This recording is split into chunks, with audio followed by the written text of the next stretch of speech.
CM Revanth Reddy మాట్లాడుతున్నారు. Live ద్వారా చూద్దాం. జరుగుతుంది. గతంలో 4 సార్లు నియోజకవర్గాల పునర్విభజన జరిగినప్పుడు జనాభా ప్రాతిపదికన చేపట్టిన నియోజకవర్గాల పునర్విభజన విధి విధానాలే మన రాజ్యాంగంలో మన విధానాలలో పొందుపరచడం జరిగింది. అయితే 1971 జనాభా తర్వాత నియోజకవర్గాల పునర్విభజన అంశం ప్రతిపాదనకు వచ్చినప్పుడు ఆనాటి ప్రధానమంత్రి శ్రీమతి ఇందిరాగాంధీ గారు జనాభా ప్రాతిపదికన నియోజకవర్గాల పునర్విభజన జరిగితే రాష్ట్రాల మధ్యల అంతరం పెరుగుతుంది, రాష్ట్రాల మధ్యల సుహృద్భావమైన వాతావరణం చెడిపోతుందన్న ఆలోచనతోనే రాజ్యాంగాన్ని సవరించడం ద్వారా 25 సంవత్సరాలు వివిధ రాష్ట్రాలలో ఉన్న నెంబర్ ప్రకారమే నియోజకవర్గాల పునర్విభజన చేయాలని ఆనాడు చట్టాన్ని సవరించారు. దాంట్లో భాగంగా 543 పార్లమెంటు నియోజకవర్గాలను ఇప్పుడున్న దక్షిణాది రాష్ట్రాలలో కేరళ, తమిళనాడు, పుదుచ్చేరి, తెలంగాణ, ఆంధ్రప్రదేశ్, కర్ణాటక ఈ 6 రాష్ట్రాలలో 130 పార్లమెంటు నియోజకవర్గాలు ఉన్నాయి. వాటినే రాష్ట్రాల యొక్క సరిహద్దును 2006 తర్వాత జరిగిన నియోజకవర్గాల పునర్విభజనలో ఆనాడు ఉమ్మడి రాష్ట్రంగా మనకు 42 పార్లమెంటు నియోజకవర్గాలను, ఈ ఉమ్మడి రాష్ట్రంలోనే 42 నియోజకవర్గాల సంఖ్యను కొనసాగిస్తూ ఇందులోనే జనాభా దామాషా ప్రకారము అదేవిధంగా ఎస్సీ ఎస్టీ జనాభా ప్రాతిపదికన నియోజకవర్గాల పునర్విభజన చేయడం జరిగింది. కాబట్టి 2009 ఎన్నికల్లో ఈ దేశంలో జరిగిన పార్లమెంట్ ఎన్నికల్లో 543 ప్రకారమే పార్లమెంట్ ఎన్నికల్లో నిర్వహించుకోవడం జరిగింది. ఆ 42 పార్లమెంటు నియోజకవర్గాలలో ఆంధ్రప్రదేశ్ పునర్విభజన చట్టం ప్రకారం కొత్తగా ఏర్పడ్డ తెలంగాణ రాష్ట్రానికి 17 పార్లమెంటు నియోజకవర్గాలు, ఆంధ్రప్రదేశ్ రాష్ట్రానికి 25 పార్లమెంట్ నియోజకవర్గాలను కేటాయించడం జరిగింది. ఇప్పుడు మళ్ళీ నియోజకవర్గాల పునర్విభజన చర్చ జరిగినప్పుడు ఒక రకమైన గంభీరమైన వాతావరణంతో పాటు గందరగోళ పరిస్థితులు నెలకొంటున్నాయి. దీనికి సంబంధించి దక్షిణాది రాష్ట్రాలు ఆందోళన నేపథ్యంలో తమిళనాడు రాష్ట్ర ప్రభుత్వం, తమిళనాడు ముఖ్యమంత్రి స్టాలిన్ గారు దక్షిణాది రాష్ట్రాలకు సంబంధించిన అన్ని రాజకీయ పార్టీలతో, ప్రజాప్రతినిధులతో ఒక సమావేశాన్ని ఏర్పాటు చేసి ఆ సమావేశంలో దక్షిణాది రాష్ట్రాల అందరం కూడా కలిసి ఈ ప్రాంతానికి నష్టం జరగొద్దు, ఈ ప్రాంతానికి నష్టం జరిగే కార్యక్రమాలను కేంద్ర ప్రభుత్వం ఒకవేళ చేపట్టాలనే ప్రయత్నం చేస్తే వాటిని ఖచ్చితంగా మనం ఎదుర్కోవాలి.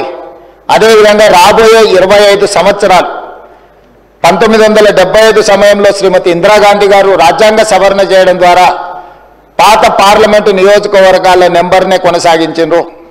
2002లో అటల్ బిహారీ వాజ్పేయి గారు కూడా ఆ 25 సంవత్సరాలు పూర్తి చేసుకున్న తర్వాత ఇంకొక 25 సంవత్సరాలకు కూడా పాత విధానాన్ని కొనసాగించే విధంగా 543 పార్లమెంటు నియోజకవర్గాలనే కొనసాగించే విధంగా అటల్ బిహారీ వాజ్పేయి గారు కూడా మళ్ళీ ఒక 25 సంవత్సరాలకు ఆనాడు రాజ్యాంగ సవరణ చేయడం జరిగింది. ఇప్పుడు చట్టంలో 2026 తర్వాత జనాభాను లెక్కించి ఆ జనాభా ప్రాతిపదికన నియోజకవర్గాల పునర్విభజన జరగాలనే అంశాన్ని పొందుపరచడంతో ఈరోజు మళ్ళీ నియోజకవర్గాల పునర్విభజన చర్చనీయాంశంగా మారింది. అయితే ఈ నేపథ్యంలో ప్రభుత్వానికి, కేంద్ర ప్రభుత్వానికి సంబంధించిన కొంతమంది మంత్రులు అసలు కేంద్ర ప్రభుత్వం నిర్ణయమే తీసుకోలేదు, కేంద్ర ప్రభుత్వం దగ్గర ఎలాంటి ఆలోచన ప్రతిపాదననే లేదు, మీరు ఎందుకు ఆందోళన చెందుతుందని ఒక చర్చను లేవనెత్తడం జరుగుతుంది. అధ్యక్ష, తమరి ద్వారా తెలంగాణ రాష్ట్ర ప్రజలకే కాదు కేంద్ర ప్రభుత్వానికి కూడా ఈ సభలో ఒక తీర్మానాన్ని ప్రవేశపెట్టి ఈ సభలో ప్రాతినిధ్యం వహిస్తున్న బీఆర్ఎస్, బీజేపీ, ఎంఐఎం, సిపిఐ పక్షాలను అందరినీ కూడా ఈ తీర్మానానికి సంపూర్ణంగా మద్దతు ఇచ్చి, ఎందుకు అంటే జనాభా ప్రాతిపదికన ఒకవేళ నియోజకవర్గాల పునర్విభజన జరిగితే ఆనాడు 1971 జనాభా లెక్కల తర్వాత కేంద్ర ప్రభుత్వము జనాభా నియంత్రణ కోసం విధి విధానాలను తీసుకురావడం జరిగింది. ఆనాడు కేంద్ర ప్రభుత్వం ఇచ్చిన ఆదేశాలను, కేంద్ర ప్రభుత్వం అమలు చేసిన విధానాలను దక్షిణాది రాష్ట్రాలు పకడ్బందీగా అమలు చేయడంతో దక్షిణాది రాష్ట్రాలలో జనాభాను నియంత్రించడమే కాకుండా ఉత్తరాదికి సంబంధించిన కొన్ని రాష్ట్రాలలో కేంద్ర ప్రభుత్వ ఆదేశాలను పాటించకపోవడం వల్ల జనాభా విపరీతంగా పెరిగిపోయింది. ఈరోజు ఉత్తరాది రాష్ట్రాలకు సంబంధించి ప్రధానంగా బీహార్, మధ్యప్రదేశ్, రాజస్థాన్, ఉత్తరప్రదేశ్ లాంటి, ఛత్తీస్గఢ్ లాంటి రాష్ట్రాలలో జనాభా అత్యధికంగా పెరగడంతో ఈ దక్షిణాది రాష్ట్రాలుగా పిలువబడుతున్న కేరళ, తమిళనాడు, ఆంధ్రప్రదేశ్, తెలంగాణ, పుదుచ్చేరి అండ్ కర్ణాటక మనం జనాభా నియంత్రించడం వల్ల జనాభా స్టెబిలైజ్ అయిపోయింది. పుట్టే జనాభా, చనిపోయే వాళ్ళు దాదాపుగా 1.8% డిఫరెన్స్, అంటే పెద్దగా జనాభా పెరగడానికి అవకాశం లేదు. ఈరోజు జనాభా ప్రాతిపదికన ఒకవేళ నియోజకవర్గాల పునర్విభజన జరిగితే ఈరోజు ఉన్న దాంట్లో 543 పార్లమెంటు నియోజకవర్గాలలో దక్షిణాది రాష్ట్రాలకు 130 పార్లమెంటు నియోజకవర్గాల నుంచి ప్రాతినిధ్యం ఉంది. అంటే 100%లో మన ప్రాతినిధ్యం 24%. ఈ 24% ప్రాతినిధ్యంతో మనం కేంద్రంలో దక్షిణాది రాష్ట్రాల యొక్క హక్కుల కోసం మనం రిప్రజెంట్ చేస్తుంటే, ఒకవేళ జనాభా ప్రాతిపదికన నియోజకవర్గాల పునర్విభజన చేపడితే 24% ఉన్న దక్షిణాది రాష్ట్రాల యొక్క ప్రాతినిధ్యం 19%కి పడిపోవడానికి అవకాశం ఉంది. తద్వారా రాజకీయంగా నేను బయట కూడా చెప్పినా, ఇక్కడ కూడా చెప్పదలుచుకున్నా, delimitation is limitation for south. నియోజకవర్గాల పునర్విభజన అనేది రాజకీయంగా దక్షిణాది రాష్ట్రాలను నియంత్రించడానికి కేంద్ర ప్రభుత్వం వినియోగించుకుంటుంది. ఇది ఏమాత్రం మన దక్షిణాది రాష్ట్రాల హక్కులకు, దక్షిణాది రాష్ట్రాలకు మంచిది కాదు, క్షేమం కాదు. అందుకే ఈ సభ రాజకీయాలకు అతీతంగా తెలంగాణ రాష్ట్రంలో కూడా బట్టి విక్రమార్క గారు, అదేవిధంగా జానారెడ్డి గారు, కేశవరావు గారిని పెట్టి అన్ని రాజకీయ పార్టీలతోనే సంప్రదింపులు చేపట్టి అన్ని రాజకీయ పార్టీలను కూడా దక్షిణాది రాష్ట్రాల్లో ఉన్న, ముఖ్యంగా తెలంగాణ రాష్ట్రంలో ఉన్న అన్ని రాజకీయ పార్టీలను, ప్రజా సంఘాలను కూడగట్టుకొని తెలంగాణ రాష్ట్రం మొత్తం ఒకే మాట మీద ఉన్నారు, ఒకే బాటలో ఉన్నారు నియోజకవర్గాల పునర్విభజనకు సంబంధించి అని కేంద్ర ప్రభుత్వాన్ని ఒక సందేశాన్ని పంపించాలనే ప్రయత్నం. అందులో భాగంగానే ఈరోజు ఈ సభలో మనం ఈ తీర్మానాన్ని ప్రవేశపెట్టుకున్నాము. ఈ తీర్మానం నేపథ్యంలో ఏదైతే కేంద్ర ప్రభుత్వం కానీ లేకపోతే కొంతమంది వాదనలు ఏవైతే చేపడుతుండ్రో, ఈ వాదనలకు సంబంధించి కొన్ని వివరాలు సభ ద్వారా నేను తెలంగాణ సమాజానికి చెప్పదలుచుకున్నా. 50 సంవత్సరాల క్రితం ఇందిరాగాంధీ గారు గుర్తించి జనాభా ప్రాతిపదికన నియోజకవర్గాల పునర్విభజన దేశ స్థాయిలో జరిగితే ఇది రాష్ట్రాల మధ్య వైషమ్యాలను, రాష్ట్రాల మధ్య తారతమ్యాలను తీసుకురావడానికి అవకాశం ఉంటుంది అని చెప్పి ఆనాడు 50 సంవత్సరాల క్రితమే శ్రీమతి ఇందిరాగాంధీ గారు దూరదృష్టితో గుర్తించి రాజ్యాంగ సవరణ చేశారు. అటల్ బిహారీ వాజ్పేయి గారు కూడా ప్రధానమంత్రిగా బాధ్యత తీసుకున్న తర్వాత వారు కూడా ఈ అంశాన్ని గుర్తించి ఇందిరాగాంధీ గారు చూపించిన బాటలోనే వారు నడిచిండ్రు. కానీ మోడీ గారు వచ్చిన తర్వాత ఆ ఆలోచనలో లేరు. ఈరోజు కేంద్ర మంత్రులు కొంతమంది ఇంతవరకు ప్రభుత్వం చర్చించలేదు, ప్రభుత్వం నిర్ణయం తీసుకోలేదని ఏదైతే వాదిస్తున్నారో ఆ వాదన అర్ధసత్యం అని నేను చెప్పదలుచుకున్నాను అధ్యక్ష. ఈ సందర్భంగా 2-3 అంశాలు. ఆంధ్రప్రదేశ్ పునర్విభజన చట్టం 2014 ప్రకారము తెలంగాణ రాష్ట్రంలో ఉన్న 119 శాసనసభ నియోజకవర్గాలు 153 పెంచాలని, ఆంధ్రప్రదేశ్లో ఉన్న 175 శాసనసభ నియోజకవర్గాలను 225 వరకు పెంచాలని చట్టంలో పొందుపరిచి పార్లమెంటులోని చట్టం చేస్తే 11 సంవత్సరాల చట్టాన్ని కేంద్ర ప్రభుత్వం అమలు చేయలేదు. పార్లమెంట్ సభ్యుడిగా నేనే అడిగిన ప్రశ్నకు పార్లమెంట్లో సమాధానం ఇచ్చిన 2026 తర్వాత జనాభాను లెక్కించినాకనే ఈ నియోజకవర్గాల పునర్విభజన జరుగుతుంది, ఇప్పుడు మా ప్రభుత్వం ముందు ఎలాంటి ప్రతిపాదన లేదు అని చెప్పి కేంద్ర ప్రభుత్వం మనకు తెలంగాణ, ఆంధ్రప్రదేశ్ రాష్ట్రాలకు సమాధానం చెప్పింది. కానీ అదే సందర్భంలో కేంద్ర ప్రభుత్వానికి, కేంద్రంలో ప్రభుత్వాన్ని ఏర్పాటు చేసిన రాజకీయ పార్టీ ప్రయోజనం కోసము జమ్మూ కాశ్మీర్లో నియోజకవర్గాల పునర్విభజన చేపట్టినరు, సిక్కింలో నియోజకవర్గాల పునర్విభజన చేపట్టినరు. ఈ 2 రాష్ట్రాలలో పునర్విభజన చేపట్టడానికి తీసుకున్న ప్రాతిపదిక 2011 జనాభా ప్రాతిపదికన నియోజకవర్గాల పునర్విభజన చేపట్టిన అధ్యక్ష. కేంద్ర ప్రభుత్వం ఒక పక్కన మనకు అందిస్తున్న సమాచారం కానీ లేకపోతే మనకు కల్పిస్తున్న భ్రమలు కానీ వేరు, కానీ కేంద్ర ప్రభుత్వం తీసుకుంటున్న నిర్ణయాలు వేరు. ఈరోజు నేను అందుకే కేంద్ర ప్రభుత్వాన్ని, మీరు చట్టం పార్లమెంటులోనే చట్టం చేసిన ఆంధ్రప్రదేశ్ తెలంగాణకు నియోజకవర్గాల పెంపు అంశాన్ని 2026 జనాభా లెక్కించిన తర్వాతనే చేస్తామని మా పట్ల వివక్ష చూపించుకుంటూ, మీరు జమ్మూ కాశ్మీర్లో కూడా సేమ్ అదే చట్టం ఉంది. 2026 తర్వాతనే జనాభాను లెక్కించిన తర్వాత నియోజకవర్గాల పునర్విభజన జరగాలి శాసనసభలో అంటే, దాన్ని పక్కన పెట్టి రాజ్యాంగాన్ని సవరించుకొని 2011 నియోజకవర్గాల 2011 జనాభా ప్రకారం 83 నియోజకవర్గాలుగా ఉన్న అసెంబ్లీని 90 నియోజకవర్గాలుగా పెంచడమే కాకుండా నియోజకవర్గాల పునర్విభజన జమ్మూ కాశ్మీర్ రాష్ట్రంలో అమలు చేసిండ్రు అధ్యక్ష. అదేవిధంగా సిక్కింలో కూడా సిక్కిం రాష్ట్రంలో సీట్లు పెంచాలని 2018 కేంద్ర ప్రభుత్వం క్యాబినెట్లో రెజల్యూషన్ పాస్ చేసి ఈరోజు సిక్కింలో నియోజకవర్గాల పునర్విభజన ప్రక్రియ కొనసాగుతుంది అధ్యక్ష. జమ్మూ కాశ్మీర్లో కానీ సిక్కిం రాష్ట్రంలో కానీ నియోజకవర్గాల పునర్విభజన 2011 జనాభా దామాషా ప్రకారమే నియోజకవర్గాల పునర్విభజన జరిగింది.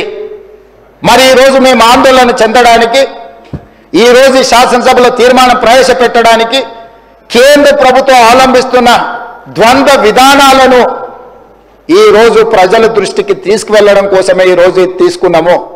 పార్లమెంటులోనే 2014 పునర్విభజన చట్టంలో పొందుపరిచిన ఆంధ్రప్రదేశ్ తెలంగాణ శాసనసభ నియోజకవర్గాల పెంపును మీరు పక్కన పెట్టి, మీకు రాజకీయ ప్రయోజనం లేదని 2 రాష్ట్రాల అసెంబ్లీ సీట్లు పెంచకపోవడం, రెండో పక్కన మీకు రాజకీయ ప్రయోజనం ఉందనుకున్న జమ్మూ కాశ్మీర్ అండ్ సిక్కింలో శాసనసభ నియోజకవర్గాలను పెంచడం, ఆ పెంచడానికి ప్రాతిపదిక 2011 జనాభా లెక్కలను తీసుకోవడం అనేది ఈరోజు మనందరం కూడా గమనించవలసిన అవసరం ఉన్నది అధ్యక్ష. ఇది చాలా ప్రమాదకరమైన సందర్భం. ప్రమాద గంటికలు మోగుతున్నాయి. ఈరోజు ఈ దక్షిణాది రాష్ట్రాలకు సంబంధించిన శాసనసభ్యులు కావచ్చు, పార్లమెంట్ సభ్యులు కావచ్చు, శాసన మండలి సభ్యులు కావచ్చు, ఎవరైనా కావచ్చు, స్థానిక సంస్థలలో ఉండే కావచ్చు, లేకపోతే ఈ ప్రాంత ప్రజలు కావచ్చు, కేంద్ర ప్రభుత్వం ఆదేశాల మేరకు జనాభా నియంత్రించి కేంద్ర ప్రభుత్వం ఈ దేశం యొక్క అభివృద్ధిలో భాగస్వాములుగా మారిన మనం కేంద్ర ప్రభుత్వానికి వస్తున్న పన్నులు జీడిపిలో 36% ఈ దక్షిణాది రాష్ట్రాలు ఈరోజు మనము ఇక్కడి నుంచి పన్నులు కడుతున్నాం అధ్యక్ష. 24% పార్లమెంటులో ప్రాతినిధ్యం ఉన్న ఈ దక్షిణాది రాష్ట్రాలు ఈరోజు కేంద్ర ప్రభుత్వానికి చెల్లిస్తున్న పన్నుల్లో 36% మనం కడుతున్నాం అధ్యక్ష. తిరిగి మనకు వస్తున్న చాలా తక్కువ అధ్యక్ష. ₹1 తెలంగాణ రాష్ట్రం నుంచి మనం పన్నులు చెల్లిస్తే 42 పైసలు మనకు వస్తున్నాయి అధ్యక్ష. కేరళకు 16 పైసలు వస్తున్నాయి అధ్యక్ష. తమిళనాడుకు 29 పైసలు వస్తున్నాయి అధ్యక్ష. ఇట్లా చాలా తక్కువ. మనం ₹1 చెల్లిస్తే మనకు వచ్చేది తిరిగి కేంద్ర ప్రభుత్వం నుంచి వస్తున్న వాటా చాలా తక్కువ ఉంది. అదే ₹1 బీహార్ చెల్లిస్తే ₹6 బీహార్ పోతున్నాయి అధ్యక్ష. బీహార్ రాష్ట్రం కేంద్రానికి ₹1 చెల్లిస్తే కేంద్ర ప్రభుత్వం తిరిగి ₹6 బీహార్ రాష్ట్రానికి ఇస్తుంది అధ్యక్ష. ఉత్తరప్రదేశ్కి ₹2.73 ఇస్తుంది అధ్యక్ష ₹1 చెల్లిస్తే. అదేవిధంగా మధ్యప్రదేశ్కు ₹1.70 చెల్లిస్తున్నారు అధ్యక్ష. అంటే ఈరోజు ఆర్థికంగా మనకు నష్టం జరిగినా పర్వాలేదు. ఈరోజు ఆర్థిక అభివృద్ధితో పాటు ఉద్యోగ ఉపాధి అవకాశాలలో దక్షిణాది రాష్ట్రాలు ఈ దేశానికి ఆదర్శంగా నిలబడ్డాయి. ఆర్థిక ప్రయోజనాలు మనకు దెబ్బతిన్నా దేశం యొక్క స్ఫూర్తిని, దేశభక్తిని దక్షిణాది రాష్ట్రాలు చాటుకొని స్పష్టంగా ఆర్థికంగా మనకు నష్టం జరిగిన కేంద్ర ప్రభుత్వంలో భాగస్వాములుగా మనం ఈ దేశ నిర్మాణంలో, ఈ దేశ అభివృద్ధిలో భాగస్వాములుగా మారినాం. కానీ ఈరోజు ఆర్థిక ప్రయోజనాలను వదులుకున్న ఈరోజు రాజకీయంగా మన ప్రాతినిధ్యాన్ని వదులుకోవడానికి మనం సిద్ధంగా లేము అధ్యక్ష. అందుకే ఈరోజు మేము స్పష్టంగా కేంద్ర ప్రభుత్వాన్ని డిమాండ్ చేస్తున్నాం. 100% ఈ అంశానికి సంబంధించి విస్తృత స్థాయిలో చర్చ జరగాలి. మీరు 2002లో వాజ్పేయి గారు చేసిన తీర్మానానికి మీరు కట్టుబడి ఉన్నారా లేదా మీరు జమ్మూ కాశ్మీర్లో లేకపోతే సిక్కింలో 2011 జనాభా ప్రాతిపదికన ఏదైతే నియోజకవర్గాల పునర్విభజన చేసిందో ఈరోజు 2011 కానీ లేకపోతే 2026లో జనాభాను లెక్కించి ఆ ప్రాతిపదికన నియోజకవర్గాల పునర్విభజన చేస్తే మన ప్రాతినిధ్యము 19% పడిపోయి మన అవసరం లేకుండానే, మన ప్రాతినిధ్యం లేకుండానే, మన ఓట్లతో సంబంధం లేకుండానే కేంద్రంలో ప్రభుత్వం ఏర్పడే పరిస్థితులు ఉన్నాయి. ఆ పరిస్థితిని కల్పించుకోవడానికి కేంద్రంలో అధికారంలో ఉన్న రాజకీయ పార్టీ ఈరోజు ఒక ప్రణాళికబద్ధంగా దక్షిణాది రాష్ట్రాల మీద దాడి జరుగుతున్నది అధ్యక్ష. అందుకే ఈ ఆందోళనకరమైన నేపథ్యంలో తెలంగాణ రాష్ట్ర ప్రభుత్వం రాజకీయాలకు అతీతంగా అందరికీ నేను విజ్ఞప్తి చేస్తున్నా, మీరందరూ మనమందరం కలిసికట్టుగా కేంద్ర ప్రభుత్వంతో మాట్లాడదాం, కేంద్ర ప్రభుత్వంతో చర్చలు చేద్దాం. కలిసి వస్తే కలిసి వస్తుంది, కలిసి రాకపోతే మనందరం ఒక పోరాటాన్ని నిర్మాణం చేసుకోవాల్సిన అవసరం ఉంది. అందుకే తెలంగాణ రాష్ట్రంలోనే స్పష్టంగా అన్ని రాష్ట్రాలకు విజ్ఞప్తి చేసిన ఈ వేదిక మీద నుంచి కూడా కేరళ, తమిళనాడు, పుదుచ్చేరి, ఆంధ్రప్రదేశ్ అండ్ కర్ణాటక ముఖ్యమంత్రులకు నేను విజ్ఞప్తి చేస్తున్నా, తొందరలోనే మా బట్టి విక్రమార్క గారు, అదేవిధంగా జానారెడ్డి గారు, కేశవరావు గారి నేతృత్వంలో తెలంగాణ రాష్ట్ర ప్రభుత్వం దీనికి సంబంధించి అన్ని రాజకీయ పార్టీలు, ప్రభుత్వాలు, ప్రజా సంఘాలతో సమావేశాన్ని ఏర్పాటు చేయబోతుంది. దానికి మీరు అందరూ రాండి. ఆ సమావేశంలో మనందరం కలిసి మన యొక్క ఆవేదనను, ఆలోచనను, భవిష్యత్తులో మనకు జరగబోయే నష్టాన్ని ఏ విధంగా పూడ్చుకోవాలనో, ఏ రకంగా కేంద్ర ప్రభుత్వంతో మనకు కావలసిన అంశాలను పరిష్కరించుకోవాలనో దానికి అందరూ సహకరించాలి. ఈ సభలో ఉన్న సభ్యులందరినీ సంపూర్ణంగా ఈ తీర్మానానికి మద్దతు పలికి రాజకీయాలకు అతీతంగా తెలంగాణ రాష్ట్రం రాజకీయ పార్టీలు, ప్రజా ప్రతినిధులు అందరూ కూడా మనం కలిసికట్టుగా ఉన్నామనే సందేశాన్ని కేంద్ర ప్రభుత్వానికి ఇవ్వాలి. తమరి అనుమతితో వీళ్ళందరినీ కూడా దీన్ని ఆమోదించవలసిందిగా కోరుకుంటూ మీ దగ్గర సెలవు తీసుకుంటున్నాను అధ్యక్ష.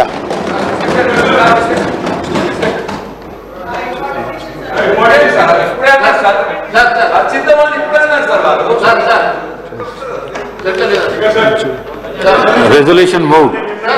The question is that the government resolution is before the house.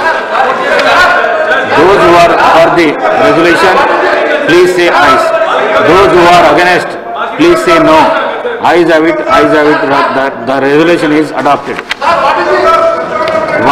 వాయిదా ప్రతిపాదన తన్నీరు హరీష్ రావు గారు మరియు ఇతరులు ప్రభుత్వ ఉద్యోగులు పెండింగ్ డిఏలు, పిఆర్సీలు అమలు, రిటైర్డ్ ఉద్యోగులకు పెన్షన్ మరియు రిటైర్మెంట్ బెనిఫిట్స్ చెల్లించాలని కోరుతూ ఇచ్చిన వాయిదా ప్రతిపాదనను తిరస్కరించడమైనది. పేరెడ్డి మహేశ్వర్ రెడ్డి గారు మరియు శ్రీ పాయల్ శంకర్ గారు ప్రభుత్వ ఉద్యోగుల బకాయిల చెల్లింపు జీవో 317 అమలు గురించి చర్చించాలని కోరుతూ ఇచ్చిన వాయిదా ప్రతిపాదనను తిరస్కరించడమైనది. కూనమనేని సాంబశివరావు గారు రాష్ట్ర వ్యాప్తంగా గుడిసెలు వేసుకొని నివసిస్తున్న పేద మరియు దళిత వర్గాలకి ఇండ్ల స్థలాలను కేటాయించాలని కోరుతూ ఇచ్చిన వాయిదా ప్రతిపాదనను తిరస్కరించడమైనది. The house is urgent for tea break.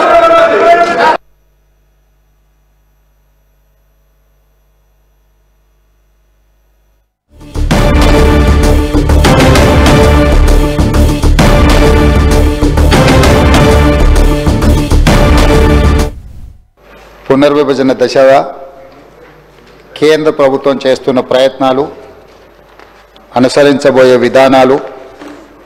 విధి విధానాలు, రాష్ట్ర ప్రభుత్వాలతో పారదర్శకమైన సంప్రదింపులు లేకుండా జరుగుతున్న కసరత్తుపై ఈ సభ తీవ్ర ఆందోళన వ్యక్తం చేస్తుంది.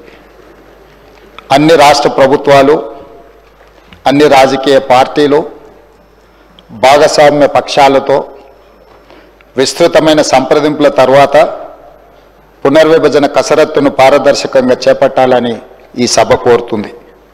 కేంద్ర ప్రభుత్వం నిర్దేశించిన లక్ష్యాలకు అనుగుణంగా జనాభా నియంత్రణ కార్యక్రమాన్ని సమర్థవంతంగా అమలు చేసిన రాష్ట్రాలకు పునర్విభజన శాపంగా మారకూడదు.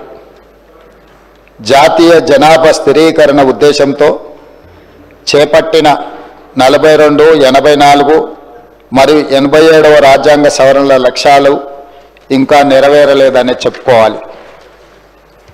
జనాభా నియంత్రణ అమలు చేయడం ద్వారా జనాభా వాటా తగ్గిన రాష్ట్రాలు నష్టపోకూడదు.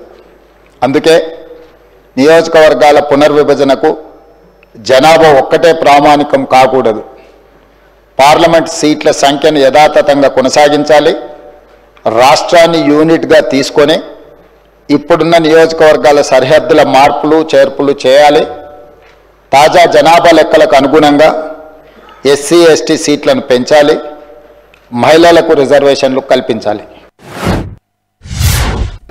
ఈరోజు జనాభా ప్రాతిపదికన ఒకవేళ నియోజకవర్గాల పునర్విభజన జరిగితే ఈరోజు ఉన్న దాంట్లో 543 పార్లమెంటు నియోజకవర్గాలలో దక్షిణాది రాష్ట్రాలకు 130 పార్లమెంటు నియోజకవర్గాల నుంచి ప్రాతినిధ్యం ఉంది. అంటే 100%లో మన ప్రాతినిధ్యం 24%. ఈ 24% ప్రాతినిధ్యంతో మనం కేంద్రంలో దక్షిణాది రాష్ట్రాల యొక్క హక్కుల కోసం మనం రిప్రజెంట్ చేస్తుంటే, ఒకవేళ జనాభా ప్రాతిపదికన నియోజకవర్గాల పునర్విభజన చేపడితే 24% ఉన్న దక్షిణాది రాష్ట్రాల యొక్క ప్రాతినిధ్యం 19%కి పడిపోవడానికి అవకాశం ఉంది. తద్వారా రాజకీయంగా నేను బయట కూడా చెప్పినా, ఇక్కడ కూడా చెప్పదలుచుకున్నా, delimitation is limitation for south. నియోజకవర్గాల పునర్విభజన అనేది రాజకీయంగా దక్షిణాది రాష్ట్రాలను నియంత్రించడానికి కేంద్ర ప్రభుత్వం వినియోగించుకుంటుంది. ఇది ఏమాత్రం మన దక్షిణాది రాష్ట్రాల హక్కులకు, దక్షిణాది రాష్ట్రాలకు మంచిది కాదు, క్షేమం కాదు.